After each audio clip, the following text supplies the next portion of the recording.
Weihnachten ist schön, wenn ich zum Metzger geh. Da sind ein Haufen Leid im Lohn und keiner sagt wie steh. Der Schinken ist mein Ziel, den ich stehbitzen will.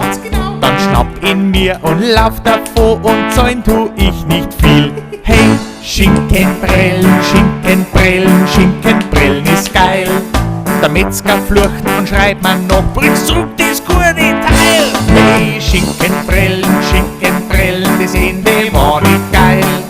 Magen-Darm am Heiligabend zwecks meiner Rucherei.